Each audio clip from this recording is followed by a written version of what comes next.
This is SelfWork, and I'm Dr. Margaret Rutherford.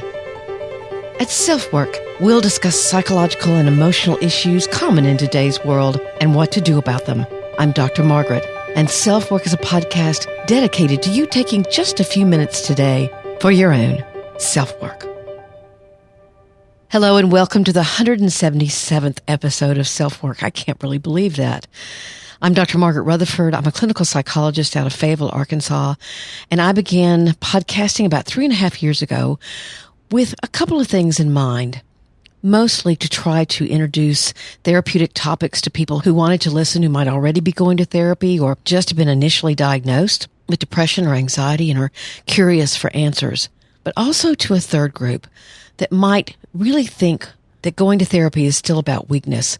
And I hope in the stories that I tell that you'll see that therapy itself is an incredible experience and takes a lot of courage. So welcome to SelfWork. Today we're going to be talking about sleep and sex and how to balance those two needs. But we're also going to try to understand about how what happens in bed can influence your entire life, how couples communicate about sex and libido and sleep. How many times have I heard a couple argue about whether or not they're having enough sex? One will say, I'm too exhausted. The other feels rejected. Both feel unappreciated and hurt. I've heard this discussion / conversation / intense fighting so much. So I'm going to offer some tips that are not only about getting good sleep, but what I hear from experts and couples themselves about how they solve sleeping issues, how they balance different libidos, and how they talk about their sex life.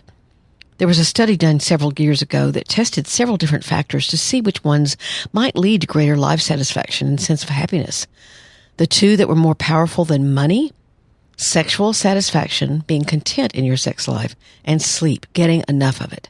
Now that's an eye-opener for sure. The listener email today is from someone who wants to know how to talk with her spouse about abuse she suffered as a child.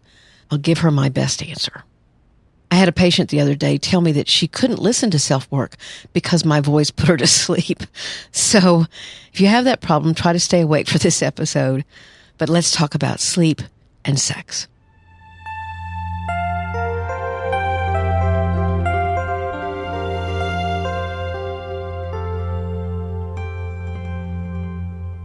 All of us have had something that caused a sleepless night, a night where you tossed and turned, or when you woke up at 2 a.m. and couldn't go back to sleep.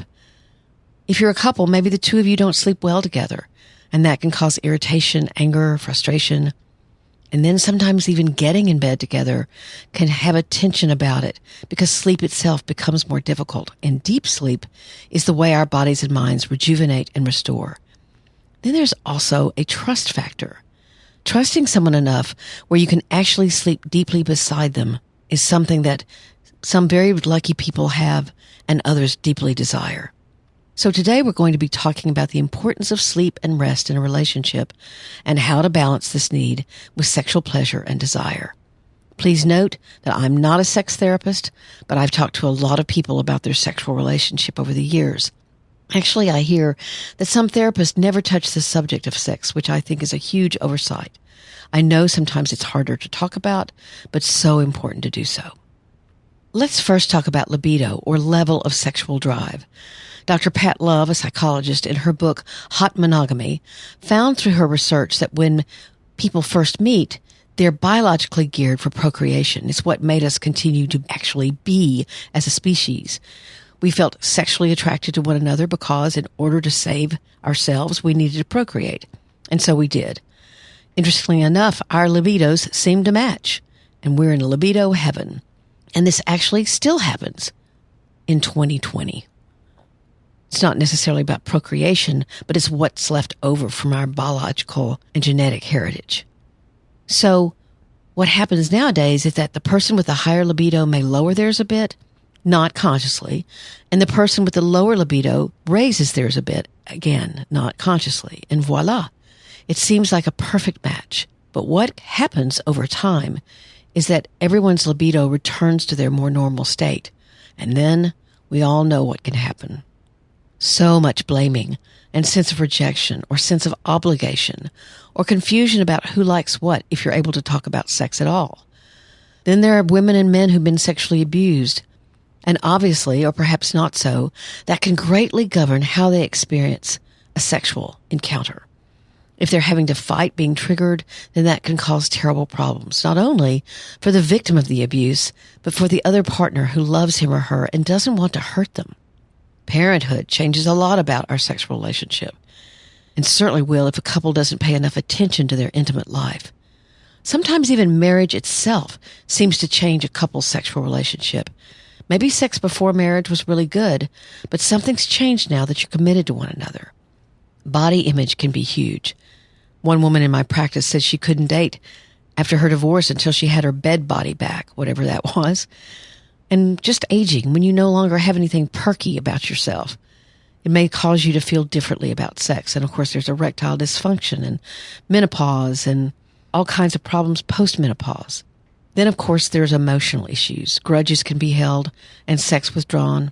I've worked with many couples who rarely had a sexually intimate relationship for years, and it seemed fine to them, but also building was a huge resentment in one or the other. Let's not underestimate either the idea that some people don't know how to really tune into someone else. So foreplay, often a must for women to be aroused, doesn't happen. Or the realization never occurs that not every physical experience between two people has to be sexual. It can be about the importance of touching and being touched.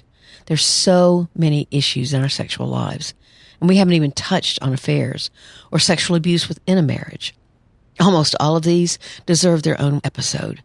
But this one is about finding a balance between resting, relaxing, and playing sexually. I want to tell you a story. This one's true. Most of the stories I tell are true. Sometime post-menopause, my doctor and I thought it would be a good idea for me to take a little bit of testosterone. My level was low, so it appeared that a boost would help me out in lots of different ways.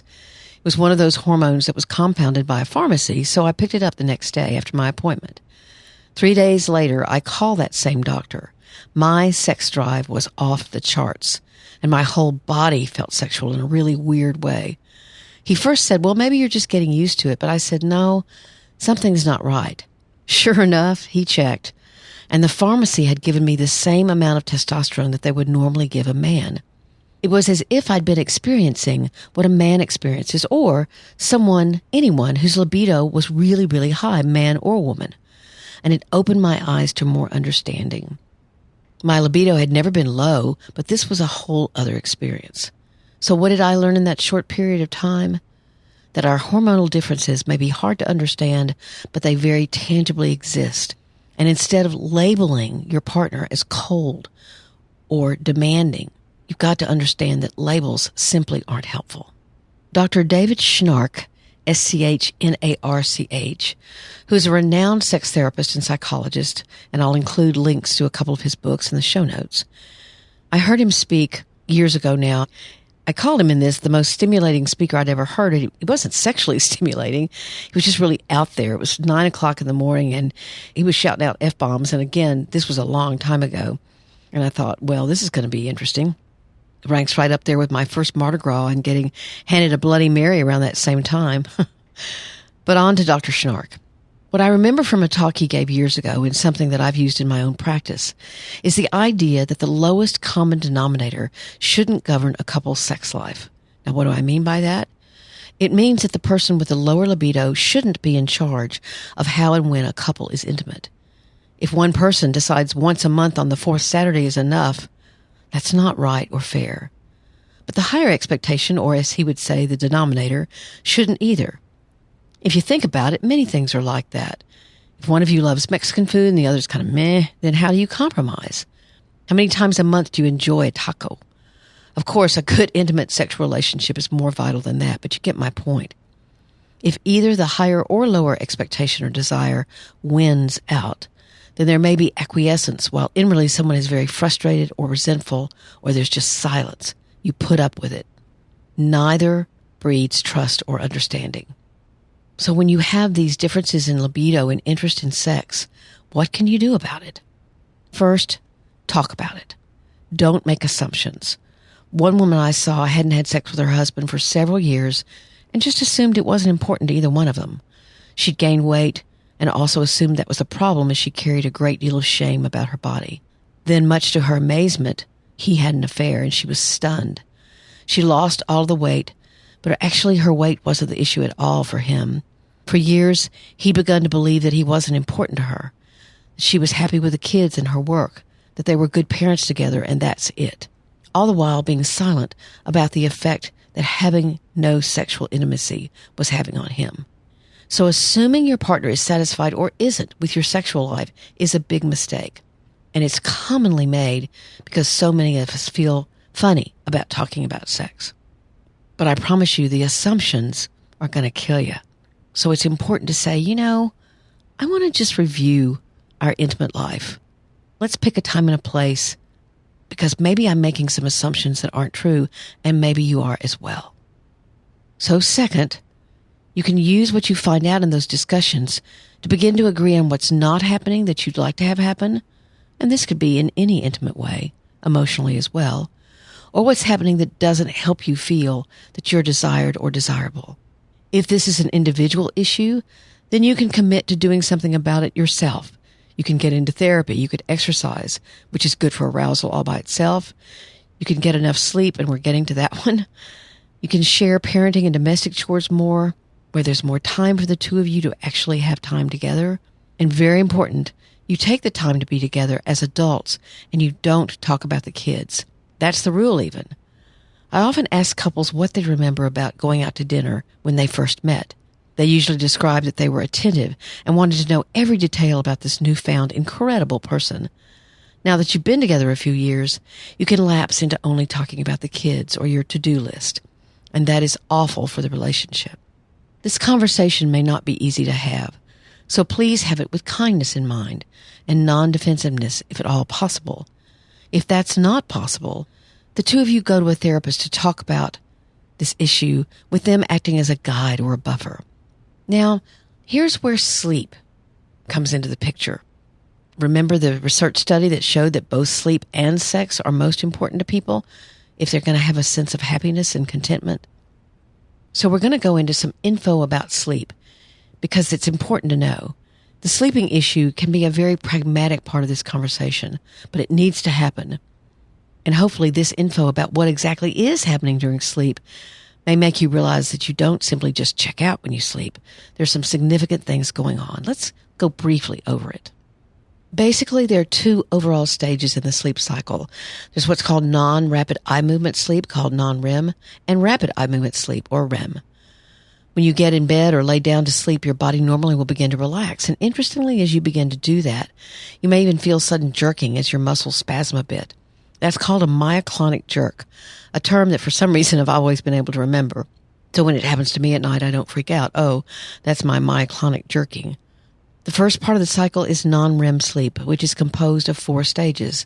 The first stage comes between being awake and falling asleep. The second is a light sleep, when your heart rate and your breathing regulate and body temperature actually drops. That's when you pull the blanket up around you a little bit more. In these first 2 stages, you can be more easily awakened, especially in the first, which is also almost a preparation for sleep. But the third and fourth stages are deep sleep, and it doesn't take you too long to get there. And it can be very hard to wake you up. And these stages are vital to a sense of rest. In fact, it used to be thought that this non-REM sleep wasn't as important as REM, but it's truly just as or even more important for learning and memory and being rested and restored when you wake up. Now, as you cycle into REM sleep, the stage of sleep when we dream, the eyes move rapidly behind closed lids, and brain waves are similar to those during wakefulness. Breath rate increases, and the body becomes temporarily paralyzed as we dream. Now, if you've ever tried to wake up, you're sort of coming out of a dreaming state, or you're going into a dream state, and then you wake up and you can't move, it can be very frightening. It's called sleep paralysis. This happened to me fairly recently, and I was screaming and trying to get my husband's attention, not actually screaming. I was doing this thing. But it can be very frightening. So sleep paralysis is also, it runs in families. It's not the same as a sleep terror, but it can be pretty frightening. So how is all this information important? Because remember when we were talking much earlier, when the typical fight is, I'm so exhausted versus, but we haven't had sex in forever. This is the most common battle that I hear. There's a need for sleep and there's a need for sex. So Continuing in the discussion you're having, you both need to talk about the emotional disappointments or frustrations you have about sleep. For example, if you're someone who struggles with going to sleep and you tend to stay up longer, then your partner may feel as if they're missing out on a nighttime ritual that involves only the two of you. Again, some people can feel that going to sleep together creates trust and vulnerability and a sense of closeness, even with no sex involved. Maybe it doesn't mean that to the other person, but this is something to be talked about. Another very practical issue when you think about this information about the sleep cycle, think about the very fact that most deep sleep comes earlier in the sleep cycle, like within the first 4 to 6 hours. So it might indicate that you really shouldn't be awakened by your partner who is sexually aroused when they get in at 1 o'clock a.m. after a business trip. Or really waking up anyone at any time of the night is likely not a great idea. Or let's say your partner is very sleepy and their body is shutting down, then asking them to stay up and have sex before going to sleep is probably not going to be all that great. It's something interesting that the research showed. Sleep is not like hunger.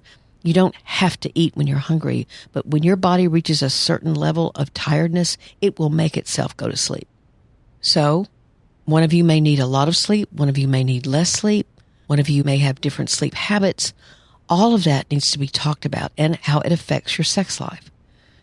My bias is always to come up with an agreement. But when I say this is where I often hear, but if we plan it, then it doesn't feel spontaneous. My answer is usually, well, the way it's happening now, or not happening, isn't working, so why would you continue with that? Coming up with a plan where there's compromise and kindness and give and take, each individual working on whatever issues are theirs, and then the couple work together as well, that could all create a sense of togetherness. Whether it's about getting kids out of the bed or taking overnight trips together or whatever, when the plan is followed, it creates trust. So now let's talk about the third thing you need to do. Again, the first was to not make assumptions. The second was to have this very difficult conversation, but maybe when you start having it, it won't be as difficult as you think. But there's something else about sexual arousal that I think is a very interesting thing, especially with long-term relationships. Let's talk about how you stay more sexually interested in your partner. Is it because you feel safe with them? Is it because you believe they're attractive? Maybe at first. But again, going back to Dr. Schnark, he says those things aren't enough for long-term arousal and attraction. He identifies actually 4 drives of sexual desire that also have their own neurotransmitter equivalent. Before Dr. Schnark's research, healthcare professionals had considered there were 3 primary drives of sexual desire, each with their own accompanying neurotransmitter. There was lust, being horny, driven by testosterone. There was romantic love, driven by serotonin and norepinephrine. Then there was attachment, that feeling that your needs for connection, safety, and validation are met. And this is driven by oxytocin and vasopressin. In Dr. Schnark's writing and research, he contends that there is a 4th drive that is even stronger than the other 3, maybe even those 3 combined, which is our urge to develop and maintain a solid sense of self. What does he mean by a solid sense of self? A lot of therapists, psychologists, psychiatrists believe that attachment, the feeling of being understood and connected, again, driven by that oxytocin and vasopressin, is the be-all, end-all of what we want to seek in our partnerships and commitments. But Dr. Schnark says that that doesn't leave enough space for partners to have their own identities away and apart from one another. He'd say, in fact, that's why sex with someone new is so exciting. You don't know what you're going to discover. He says, and I quote, "Attachment theory reduces marriage to a quest for safety, security, and compensation for childhood disappointments. We've eliminated from marriage those things that fuel our essential drives for autonomy and freedom, and it becomes a trap that actually prevents us from growing up. Instead of infantilizing us, marriage can and must become the cradle of adult development." Now, what does all that mean? Basically, he's talking about not building dependence on one another, or what some people call being codependent, but not creating complete independence either. And he uses a word that his research has found is the 4th thing that drives sexual desire and behavior, and that's interdependence. Now, not all in psychology would agree with him, but it has been my observation over the years that a sense of interdependence, and that's a word I actually use a lot, both an awareness of what you each count on in one another and awareness of what each gives in the relationship, and then gratitude for it, can truly aid desire, even when libidos are naturally different.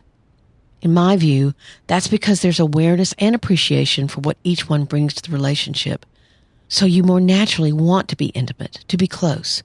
You're discovering things about life and yourself all the time, and you do this with the help and cooperation of your partner, and so your partner's doing the same. You're both interesting and interested. And that can lead to more desire for connection with this person you see engaged and fulfilled in their own life and in theirs with you. You know, it's kind of interesting that after someone finds out about the other having an affair, the sex between the couple can become much hotter and more passionate. Not always, but it happens enough to warrant attention. Could it be, according to Dr. Schnark's theory, that for these two people, they actually get out of the psychological rut they've been in and see each other with fresh eyes? I'm not sure, but I know it does happen a great deal. So let's talk about, again, this balance between sex and sleep. First, don't make assumptions that your sex life is fine. It may be uncomfortable to talk about sex, but there's a lot to be learned out there. There are books, all kinds of books. Both Dr. Love and Dr. Schnark's books could be very helpful. Second, you have to have a discussion that takes into account each of your needs and desires for sexual arousal as well as for sleep. Some of that conversation needs to be very practical and not taken personally. Honesty is vital, and some of it may warrant compromise and be seen as an opportunity to build trust and a sense of give and take. Third, trying to be aware and recognize that a sense of interdependence can make you appreciate and honor the bonds between you, and it can hold a sense of gratitude and love. So don't acquiesce, don't agree and give in, don't stay silent. Talk with one another, discuss, compromise, come up with a plan, engage with each other in supporting each of your identities, and hopefully you'll find a great balance between your need for sleep and rest and your need for play and sexual intimacy.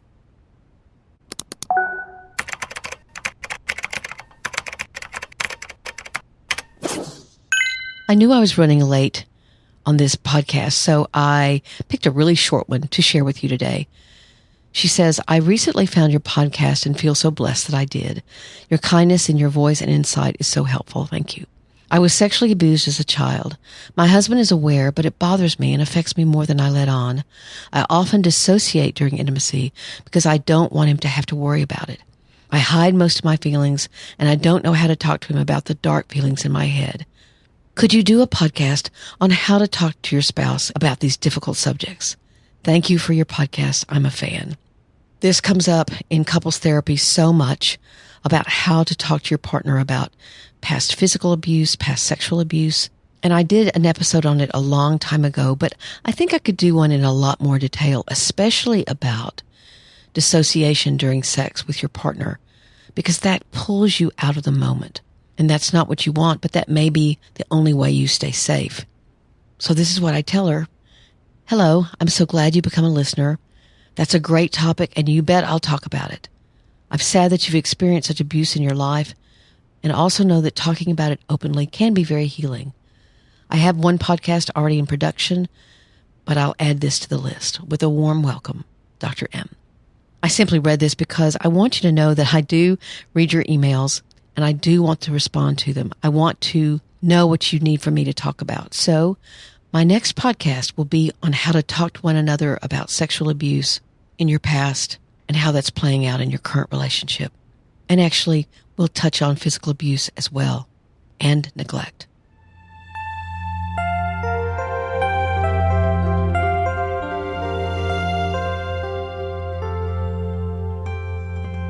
Thanks so much for being with me today, and for the ratings and reviews you're leaving. I just can't tell you how grateful I am. If you've read Perfectly Hidden Depression or are reading it, that's my most recent book, I thank you so much, and I hope it's being very helpful. For those of you who don't know, I believe strongly that a perfect-looking life can often hide a true depression and emotional pain that has been suppressed for so many years that sometimes people don't even realize it's still there, except they grow more lonely and more despairing, and something in their gut is telling them something's wrong. But they have so much shame about even asking even admitting they have a problem, that they never talk and they never reveal and they stay silent, sometimes for too long. It's called Perfectly Hidden Depression, How to Break Free from the Perfectionism That Masks Your Depression. I hope you'll get it. It's on Amazon, Barnes & Noble, and your local bookstore will be able to order it. There's lots of ways to reach out to me. You can email me at askdrmargaret@drmargaretrutherford.com. You also can get on my website, which more and more of you are doing, at drmargaretrutherford.com, and you can subscribe. And if you do, you will get a weekly newsletter from me holding the blog post for the week as well as the podcast episode. So it's a really easy way of keeping in touch with me and kind of knowing when the podcast is coming out, so you don't have to worry about downloading it or whatever. I also have a closed Facebook group. We now number over 2,000. It's very diverse and people from all over the world, both men and women, all kinds of problems and struggles, but also we're supporting each other with strength and empathy and laughter. It's facebook.com/groups/selfwork. facebook.com/groups/selfwork. I try to give people journal prompts to do and talk with people who are there, but there's also incredible advice from other people who've walked in your shoes. So thank you for being here today. I hope this podcast episode will help you and your partner talk about both your need for sleep and your need for sexual intimacy. Take very good care. I'm Dr. Margaret, and this has been SelfWork.